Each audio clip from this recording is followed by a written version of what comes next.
तेल अवीव के आसमान में ईरानी मिसाइलें इंटरसेप्ट की गई हैं। खबर है एयर डिफेंस ने कई मिसाइलों को इंटरसेप्ट किया और टीवी9 के कैमरे में ये तस्वीरें भी कैद हुई हैं। मनीष झा की एक और ग्राउंड रिपोर्ट दिखाते हैं।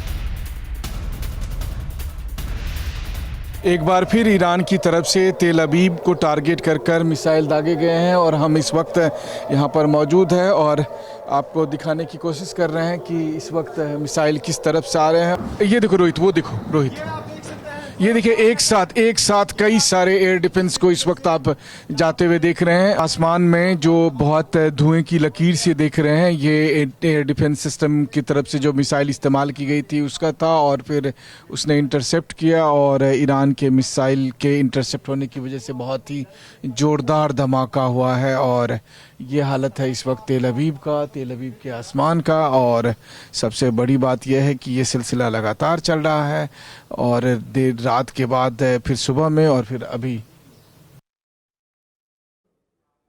इजराइल के ही तेल अवीव में ईरानी हमले का विध्वंसक वीडियो अब आपके सामने। बता दें, तेल अवीव में 7 जगहों पर हमले को लेकर यह खबर है और ईरान के हमले के बाद तेल अवीव में अफरा तफरी। जहां तेल अवीव में राहत और बचाव का काम कैसे हो रहा है उसकी तस्वीर, घायलों को जल्द एम्बुलेंस के जरिए कैसे ले जाया गया अस्पताल, उसकी तस्वीरें सामने आई हैं। तेल अवीव में राहत और बचाव का काम शुरू हो चुका है। ये देखिए उस रिहायशी इलाके की तस्वीर जहां पर मिसाइल से अटैक हुआ और मिसाइल अटैक के बाद ही यहां आपको बता दें 9 इजरायली लोगों की मौत की खबर है। कई लोग इसमें घायल हुए हैं। हमले के बाद तेल अवीव में अफरा तफरी के इस माहौल के बीच हमारे सहयोगी मनीष झा भी लगातार हमें जानकारी दे रहे हैं कि इजरायल ने किस तरीके से कई ईरानी मिसाइलों को इंटरसेप्ट भी किया है। लेकिन इस वक्त ताजा हालात क्या है, सीधे तेल अवीव का रुख करते हैं। मेरे सहयोगी मनीष झा इस वक्त हमें ज्वाइन कर चुके हैं। ओवर टू यू मनीष, क्योंकि लगातार आ रही खबरों के बीच आपकी लेटेस्ट रिपोर्ट्स भी दिखा रहे हैं और मुझे आपके पीछे भी नजर आ रहा है काफी हलचल है। संभव हो तो सीधी तस्वीरें दिखाएं और बताएं। बिल्कुल सुरभि, देखिए इस वक्त हम ठीक उसी स्पॉट पर मौजूद हैं जहां मिसाइल गिरे थे और यहां पर न केवल हलचल है बल्कि यहां पर काफ़ी अफरा तफरी भी है। और इस बीच यहां पर मौजूद पुलिस और सिक्योरिटी एजेंसी के लोग कोशिश कर रहे हैं कि जल्द से जल्द यहां की सिचुएशन को अपने काबू में कर सके। और यहां देखिए सबसे पहले वो सामने की जो घर देखते हैं, वो बिल्डिंग देखते हैं, वो बिल्डिंग है जहाँ पर कि मिसाइल के टुकड़े आकर गिरे थे और उसके बाद न केवल इस घर को नुकसान पहुँचा बल्कि आसपास के बहुत सारे घरों को नुकसान पहुँचा, शीशे टूटे और तमाम अलग अलग तरह से क्षति पहुंची है। इस वक्त आप देख सकते हैं कि उस बिल्डिंग में जो आग लगी थी उसको अब काबू कर लिया गया, वरना आग लगी थी और आसमान में बहुत ऊंचाई तक धुएं का गुबार दिखाई दे रहा था, बल्कि कई किलोमीटर दूर से मैंने उस धुएं के गुबार को रिकॉर्ड किया था। और इस वक्त आप टीवी9 पर देख रहे हैं उन तस्वीरों को। Sir, would you please explain in English? In English? After we'll give you in English, okay? Okay, thank you so much. Thank you so much. तो इस वक्त के जो सूरत हाल आप देखिए कि यहाँ पर होम कमांड के लोग हैं, यहाँ पर आईडीएफ के लोग हैं, यहाँ पर जो इमरजेंसी सर्विसेज में फायर ब्रिगेड के लोग हैं, एम्बुलेंस के लोग हैं और इसके अलावा जो म्यूनिसिपैलिटी के लोग हैं। और इस वक्त सबसे पहले कोशिश की गई कि यहाँ पर जो भी मलबा है या जो जिस तरह से मिसाइल के टुकड़े हैं पहले उन्हें चुना गया। और उसके बाद जब मैं और आप बात कर रहे हैं सुरभि, आसमान में इस वक्त लगातार आईडीएफ के जो हेलीकॉप्टर हैं, मिलिट्री हेलीकॉप्टर, वो भी निगरानी कर रहे हैं। और आप देखिए कि यहाँ इस इलाके की जो टोपोग्राफी है उसको बनाकर मैं देख रहा हूँ कि एक ऑफिसर नक्शे पे लेके आया है ताकि वो देख सके कि किस बिल्डिंग में कहाँ पर नुकसान हुआ है और यहाँ पर कितनी सारी बिल्डिंग है। उन सबको यहाँ सामने में जो आप कैमरे पर देख रहे हैं वो देखिए इस बिल्डिंग के नक्शे के साथ यहाँ पर जो रेस्क्यू ऑपरेशन है वो चल रहा है। और इस वक्त मैं देख पा रहा हूँ और वो देखिए उसने जब उस बिल्डिंग के जो हिस्से में से जो एयर कंडीशन लटक रहा था उसको तोड़कर निकाला ताकि वहां से रेस्क्यू ऑपरेशन का काम और आगे कर सके। इस वक्त अगर आप देखें तो मिसाइल के टुकड़ा गिरने की वजह से न केवल इस बिल्डिंग को नुकसान पहुंचा, यहां आग लगी, यहां से धुएं का गुबार निकला, बल्कि यहां चारों तरफ जो पूरे मोहल्ले में जो बिल्डिंग है, बल्कि मैं जब आपसे बात कर रहा हूं तो मेरे ठीक पीछे वाली बिल्डिंग की जो स्थिति है जरा सा यहाँ पर देखिए, यहाँ दिखाइए। अब देखिए यहाँ पर जहाँ पर मैं खड़ा हूँ यहाँ पर बहुत सारे शीशे के टुकड़े हैं, जहाँ पर मैं खड़ा हूँ शीशे के टुकड़े के बीच में से। और इस बिल्डिंग की छत पर यहाँ पर देख लीजिए कि इस बिल्डिंग को यहाँ पर जो नुकसान पहुँचा, क्योंकि ये ठीक उसके सामने वाली बिल्डिंग है जहाँ पर मिसाइल के टुकड़े गिरे थे और उसके बाद आग लगी थी, धुआं निकला था।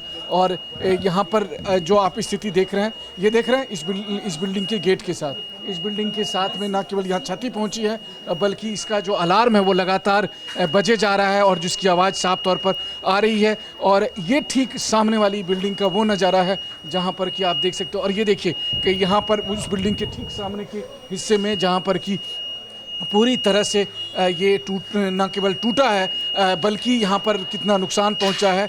और इसकी छत और अलग अलग हिस्से से हम आपको दिखाने की कोशिश कर रहे हैं। मनीष, इन तस्वीरों के बीच एक और सवाल आपसे कर रही हूँ। प्लीज ये तस्वीरें दिखाते रहे, इन्फॉर्मेशन बताते रहे, लेकिन ये सवाल इसलिए कि क्या वाकई अब जिस स्तर पर हमले हो रहे हैं उसमें साफ है कि ईरान सिर्फ और सिर्फ रिहायशी इलाकों को टारगेट कर रहा है?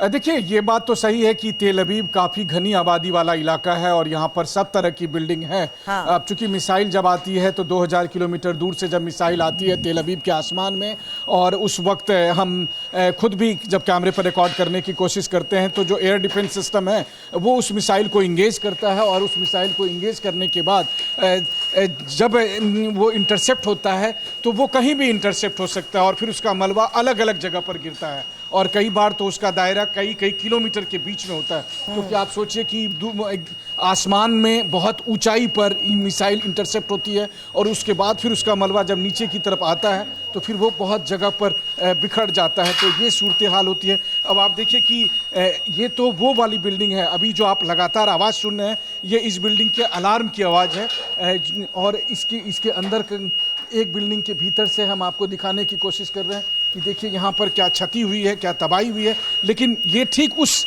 सामने वाली जो जहाँ पर मिसाइल के टुकड़े गिरे थे और उसके सामने का ये इम्पैक्ट है। इससे हम आपको दिखाने की कोशिश कर रहे हैं कि 200 मीटर दूर स्थित इस बिल्डिंग में मिसाइल के टुकड़े का जो इम्पैक्ट था वो इतना भयानक था। तो आप सोचिए कि जिस बिल्डिंग में गिरती है, हालांकि हमने यहाँ पर तेल अवीव से दूर डिमोना और आराद जैसे जगह पर भी जाकर विजिट किया और वहाँ पर भी जाकर दिखाया है कि जब डायरेक्ट मिसाइल के हिट होते हैं तो उस वक्त तो और भी तबाही होती है, विध्वंस होता है। लेकिन जब मिसाइल के टुकड़े गिरते हैं तो चूँकि जो मिसाइल होती है वो 12 से लगभग 12 फीट लंबी, हजार किलो विस्फोटक लेकर वॉरहेड के साथ वो पहुँचती है, और ऐसे में इंटरसेप्ट होने के बाद भी तबाही जो है वो काफ़ी अधिक हो रही होती है। और उसी तबाही का नमूना देखिए कि इंटरसेप्ट होने के बाद भी ये स्थिति TV9 के कैमरे पर इस वक्त जो आप देख रहे हैं ये इंटरसेप्ट होने के बाद की स्थिति है कि जब मिसाइल के टुकड़े आकर इस बिल्डिंग में गिरे और उसके बाद इस बिल्डिंग में आग लगी। धुएं का गुबार इतना ऊंचा था कि यहाँ से करीब 4-5 किलोमीटर दूर एक बिल्डिंग की छत से मैं जब कैमरे से रिकॉर्ड कर रहा था तो उस वक्त साफ तौर पर वो धुआं दिखाई दे रहा था। और फिर जब हम यहाँ पर पहुँचे तो यहाँ की जो स्थिति है वो आप देखिए। हालांकि ये बात भी सही है कि लगातार ईरान की तरफ से जो मिसाइल हमले होते हैं उसको ना IDF के एयर डिफेंस सिस्टम इंटरसेप्ट करते हैं, बल्कि उसके तुरंत बाद जो काम शुरू होता है वो होता है पुलिस का, वो शुरू होता है इमरजेंसी सर्विसेज का, और वही काम अभी इस वक्त आप होते हुए देखते हैं। मैं आपको बताऊं कि पिछले कई हफ्ते से जब लगातार हम एक के बाद एक दूसरे स्पॉट पर जा रहे हैं, हर स्पॉट पर मैंने देखा है कि इनका जो तालमेल है, जो इमरजेंसी सर्विसेज का तालमेल है, इनका जो अपना प्रोटोकॉल है, जिस तरीके से ये अफेक्टेड एरिया को पहले यहाँ पर बैरिकेटिंग करते हैं और उसके तुरंत बाद उस स्थिति को काबू में लाने की कोशिश करते हैं। और इतना ही नहीं बल्कि इनकी कोशिश होती है कि एक भी आदमी कहीं पर फंसा ना हो, क्योंकि इन्हें भी अंदाज़ा नहीं होता है कि मिसाइल का इम्पैक्ट किस बिल्डिंग पर किस हद तक पड़ा है। और फिर चाहे आप चूँकि आपने कहा कि किस तरह की सोसाइटी, किस तरह के इलाके हैं, तो देखिए यहाँ पर साफ तौर पर दिखाई दे रहा है। अभी तेल अवीव के आसमान में मौजूद हैं और तेल अवीव के माफ़ करिए इस समय जब हम तेल अवीव में उस इलाके में मौजूद हैं जहां पर बहुत सारी एम्बेसी की बिल्डिंग है। यहां से लगभग 1.5 किलोमीटर दूर पर इंडियन एम्बेसी की बिल्डिंग मौजूद है, यहां पर अमेरिकन एम्बेसी की बिल्डिंग मौजूद है,